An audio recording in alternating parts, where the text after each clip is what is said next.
Une miette d'histoire. Comment on dit? Une miette. Une miette. Une miette.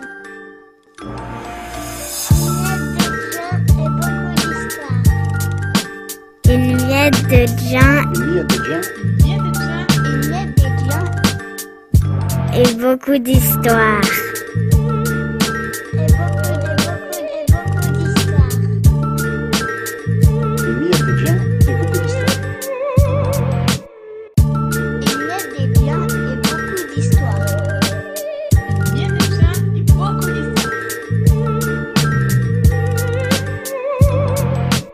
Une miette de vin et beaucoup d'histoires. Épisode 5.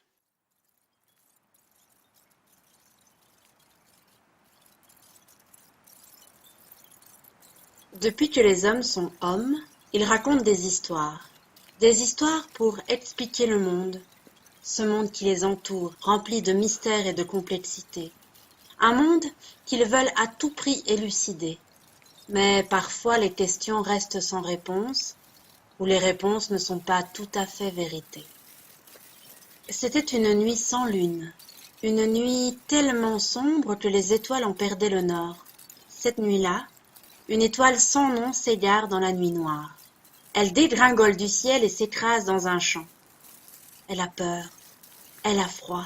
Elle se demande pourtant que va-t-il advenir de moi. Passe par là un loup affamé. On sait que ces bestioles mangent de tout. Chaperon rouge, grand-mère et même chevreau. Rien ne résiste longtemps à leur croc. L'étoile, ignorant le danger approchant, pour se donner du courage dans l'obscurité, flamboie, splendide et scintille de mille feux. Le loup et sa faim repèrent la lumière. Il est encore vif, l'animal, malgré tous ses jours à jeun. Il se jette sur le corps céleste, l'immobilise avec ses lourdes pattes, ouvre la gueule et... Mais l'étoile ne se laisse pas faire. Dans un sursaut de vie, elle emploie toute son énergie pour éblouir l'assaillant. Le loup de douleur hurle. « Maudit briquet, vas-tu te laisser manger ?» Les yeux picotent et pleurent, mais le loup d'un coup de patte enterre l'astre. Elle étouffe, la pauvre, suffoque, commence à s'éteindre. Mais un bruit de branches cassées lui sauve la vie. Jeannette, lampe à huile à la main, apparaît à l'horizon. Le craquement attire l'attention du loup. « Oh, v'là qu'autre chose à cette heure. Qu'est je poussi peu, j'aime sous, je m'en vais. » Et le loup se sauve. L'étoile toussette et Jeannette arrive à sa hauteur. Elle déterre la pauvre et la lance de toutes ses forces dans le ciel. L'étoile se raccroche au vide et retrouve sa place dans sa constellation. Ainsi se termine l'histoire de l'étoile sans nom.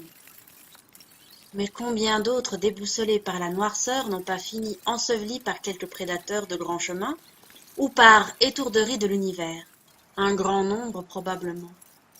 Peut-être que les étoiles, hormis celles du berger, ont vite tendance à s'égarer sur notre planète. Pour preuve, le fer, mes enfants, cette trace d'étoile sur terre, une sorte de poussière céleste abandonnée sur notre sol, et parfois recouverte comme un trésor qui se laisse désirer. Le fer est un peu l'enfant de ces générations d'étoiles géantes, nées il y a longtemps, très longtemps, bien avant le soleil. Depuis que les hommes sont hommes, ils racontent des histoires pour expliquer le monde, ce monde qui les entoure, rempli de mystères et de complexité. Un monde qu'ils veulent à tout prix élucider. Mais parfois les questions restent sans réponse, et les réponses ne sont pas tout à fait vérité.